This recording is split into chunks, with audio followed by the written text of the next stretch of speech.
Hello, this is Ken Cunin from Revolution Fitness. Welcome to this month's video clinic, Maintaining a Healthy Weight.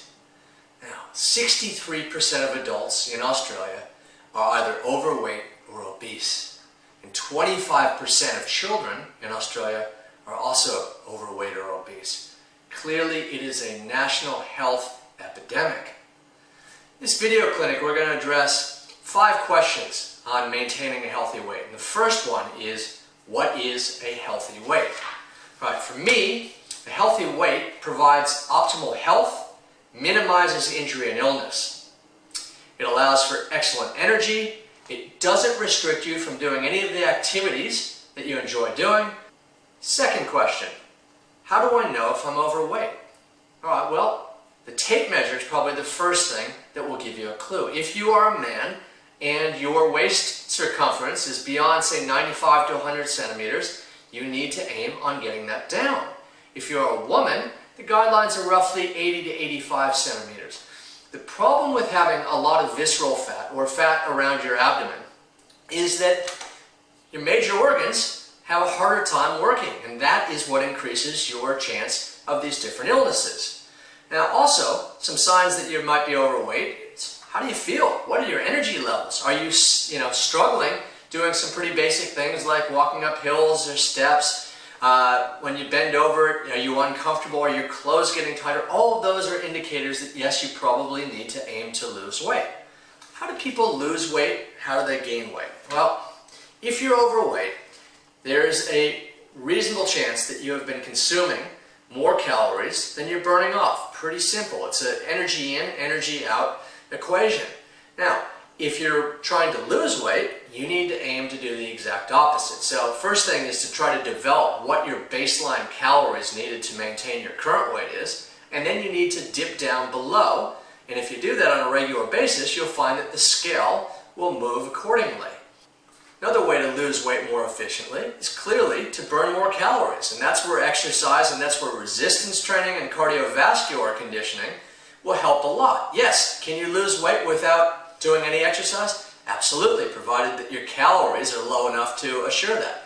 But if you add in the exercise, what you're going to find is 1, you reach your goal quicker, 2, you're able to maintain it a lot better, and 3, you're absolutely going to be healthier. All right, next question.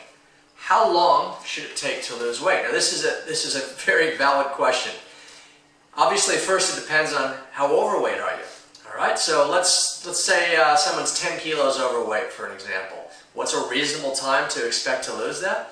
Well, a healthy weight loss goal is really between, say, half a kilo to a kilo every week. Now, I know that is not, doesn't seem that substantial when people watch shows like The Biggest Loser and they're doing it, in a week or in 2 weeks. The reality is very few people have a full-time personal trainer, a chef, dietitian that are at their beck and call. So in reality, we want to make some lifestyle changes, which are, namely eating healthier foods, trying to avoid a lot of junk food, having a good balance of your carbohydrates, your proteins, your healthy fats, and also limiting alcohol. If you do that, you're going to find that you're able to lose the weight, and you can do it predictably so. You know that if you, for example, are 500 calories a day in deficit, meaning you're burning off 500 calories more than you're consuming, over a week, that's 3,500 calories, which is basically half a kilo.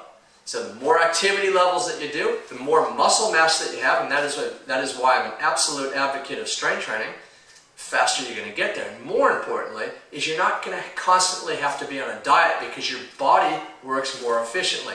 Muscle mass is important for weight loss because I'll ask this question, do you burn off more fuel with, say, a V8 or a 2-cylinder car? Clearly the V8. You want your body to be a V8 so you're not on endless diets. Now, last question, how do I keep the weight loss off once I get there?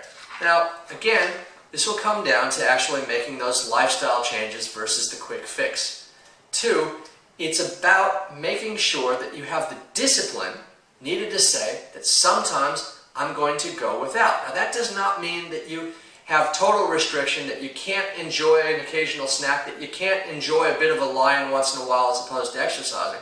But I often ask people if the pain of sacrifice is ever going to be as bitter as the pain of regret. So sometimes you're going to get exactly what you give, harder you work for it, and the better steps that you take in terms of some people can change one thing at a time, some will be able to change multiple things at a time. You figure out what works well for you and make it a lifestyle, and you will find that you'll be able to maintain a healthy weight. Attached to this video clinic will be a document which will give you a little bit more information. Also, if you have any questions, feel free to email me at details@revfit.com or directly at ken@revfit.com, and we'll help you out along the way. Look forward to your success.